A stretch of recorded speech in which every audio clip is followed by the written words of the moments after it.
બોલો ખેડૂત મિત્ર, તમારી ઓળખાણ નહીં આપતા, તમારે શું પૂછવું છે? સાહેબ, મારે પૂછવું છે.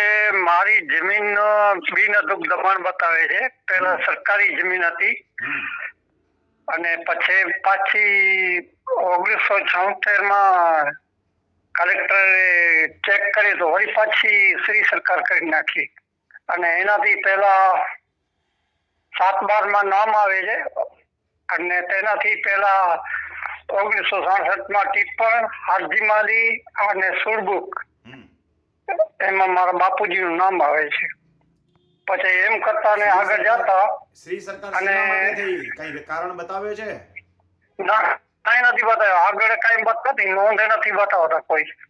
તો કાગળ જોવા પડે. બધા કાગળ હોય તો લઈને આવજો મારી પાસે રૂબરૂ, કંઈક જોઈ દઈશ કે શું કારણ છે અને મળવા પાત્ર છે કે નહીં, ખર્ચો કરાય કે નહીં.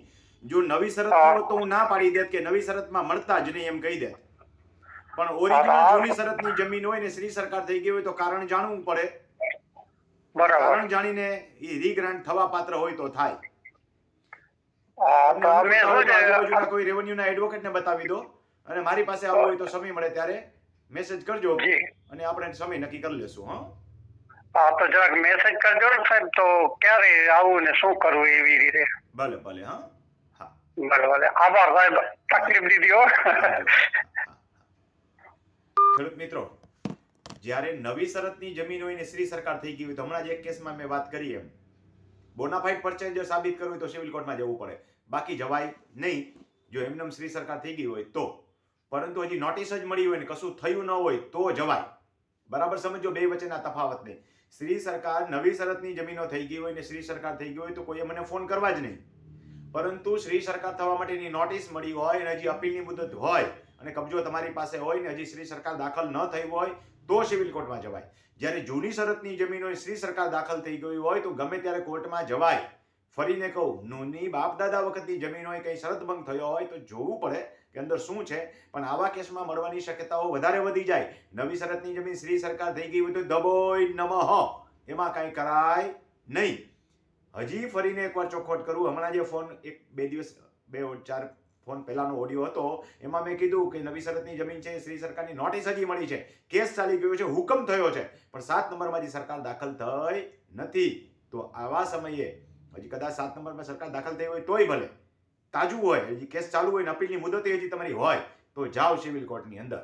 પરંતુ એકવાર શ્રી સરકાર થઈ ગઈ હોય 10 વર્ષ જૂના કેસના મને પ્રશ્નો પૂછે છે કે ભાઈ રમણીકભાઈ ચાલુ થયા છે, નાલત પૂછી લઈએ, 50 વર્ષ પહેલાની મળતી હોય તો મેળવી લઈએ. એમ મળે નહીં. માટે એક દાખલો આપું. 2 મિત્રો હતા, એક જણાની ઘરવાળી કુંભના મેળામાં ખોવાઈ ગઈ. પછી ભાઈ પોલીસ સ્ટેશનમાં ફરિયાદ લખાવી ગયો. મને કે હાલો રમણીકભાઈ તમે કંઈક જાણો, તમે ભેગા આવો. તો હું ભેગો ગયો. ઓલો મીંડો વર્ણન કરવા, આટલા લાંબા વાળ હતા, ઐશ્વર્યા રાય જેવું રૂપ હતું, સિમેટ્રિકલ બોડી હતું. મેં કીધું રોકાઈ જાય ભાઈ, આવું બધું ક્યાં હતું, મેં તો જોયેલી છે. મને કે મને હારી ગોતી દેતો હોય તો તને શું વાંધો છે? હારી ગતિ દેતા હોય તો તને કાંઈ વાંધો જ. મેં કીધું ભાઈ આમ ન થાય. આમ ખેડૂતો મને પ્રશ્ન પૂછે છે કે 60 વર્ષ પહેલાની જમીન, 50 વર્ષ પહેલાની જમીન શ્રી સરકાર થઈ ગઈ હોય તો રમણીકભાઈ ગોતી દો ને કાંઈ મળે. ભાઈ કાંઈ થાય નહીં. પણ તમારી બાપ દાદાની જમીન શ્રી સરકાર થઈ ગઈ હોય તો ડીલે કન્ડેમ થાય, વિલંબ માફીની અરજી કરાય અને પ્રયત્ન કરાય. આશા છે કે બહુ સિમ્પલ દાખલો મેં તમને આપ્યો છે એટલે સમજાઈ ગયું હશે કે કોને ક્યાં જવાય ને કોને ક્યાંય ન જવાય ને કોને ક્યારે રમણીકભાઈને હેરાન કરાય ને કોને ક્યારે હેરાન ન કરવા. એ હેતુથી મેં આટલી છણાવટ સાથેની માહિતી આપી જે તમને ઉપયોગી થશે. રમણીભાઈને પ્રશ્ન પૂછવા હોય તો વોટ્સએપમાં મારા નંબરથી પ્રશ્ન પૂછવાના, ફોન કરવાનો થતો નથી. નંબર જોવા માટે જૂના વિડીયો જોઈ લેજો, નંબર મળી જશે. 98 98 10 44. ઘણું બધું કહી દીધું.